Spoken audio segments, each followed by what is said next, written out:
آپ کا بیٹا بس آج شام تک کا مہمان ہے، اس کا کوئی علاج نہیں۔ ڈاکٹر کے یہ الفاظ سن کر مولانا رو پڑے، اپنے بیٹے کو گھر لے آئے۔ گھر میں کھڑے اپنے بیٹے کی تیمارداری کر رہے تھے کہ دروازے پر دستک ہوئی۔ مولانا دروازے پر گئے، باہر ایک بوڑھے شخص کو کھڑے پایا۔ حضرت نے سلام دعا کے بعد پوچھا، بابا جی خیریت سے آئے ہو؟ وہ کہنے لگا، خیریت سے کہاں آیا ہوں، ہمارے علاقے میں ایک قادیانی مبلغ آیا ہوا ہے، وہ لوگوں کو گمراہ کر رہا ہے، پوری امت گمراہ ہو رہی ہے اور آپ گھر میں کھڑے ہیں۔ مولانا نے جیسے ہی یہ بات سنی، آپ کی آنکھوں سے آنسو بہہ پڑے۔ بیوی سے فرمایا، بی بی میرا بیگ کہاں ہے؟ بیوی نے بیگ اٹھا کر دیا اور آپ بیگ ہاتھ میں پکڑے گھر سے روانہ ہونے لگے۔ بیوی نے دامن پکڑ لیا اور کہنے لگی، مولانا آخری لمحات میں اپنے نوجوان بیٹے کو اس حالت میں چھوڑ کر جا رہے ہو؟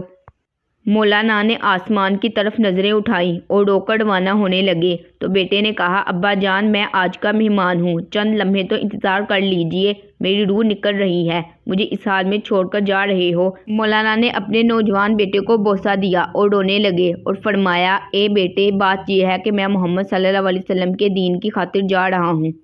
کل قیامت کے دن حوض کوثر پر ہماری ملاقات ہو جائے گی۔ یہ فرمایا اور ادھر سے روانہ ہو گئے۔ اڈے پر پہنچے، ابھی بس میں بیٹھے ہی تھے کہ چند لوگ دوڑے آئے اور کہنے لگے، مولانا آپ کا بیٹا فوت ہو چکا ہے، اس کا جنازہ پڑھاتے جائیے۔ مولانا نے آسمان کی طرف نظریں اٹھائیں اور رو کر فرمانے لگے، جنازہ پڑھانا فرض کفایہ ہے اور امت محمدیہ کو گمراہی سے بچانا فرض عین ہے، اور فرض عین چھوڑ کر فرض کفایہ کی طرف نہیں جا سکتا۔ پھر وہاں سے روانہ ہو گئے، اس علاقے میں پہنچے، اللہ تعالیٰ نے کامیابی عطا کی، وہ قادیانی مبلغ بھاگ گیا۔ مولانا 3 دن بعد گھر واپس پہنچے۔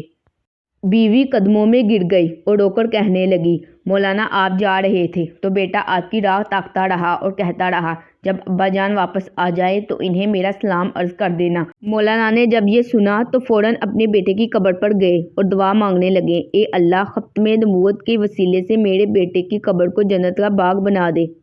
مولانا دعا مانگ کر گھر واپس آئے تو رات کو بیٹے کو خواب میں دیکھا۔ بیٹے نے اپنے ابا سے ملاقات کی اور کہا، ابا، محمد صلی اللہ علیہ وسلم کی قسم، ختم نبوت کے وسیلے سے اللہ تعالیٰ نے میری قبر کو جنت کا باغ بنا دیا ہے۔ ختم نبوت کے اس مجاہد کو دنیا مولانا غلام غوث ہزاروی رحمۃ اللہ کے نام سے جانتی ہے۔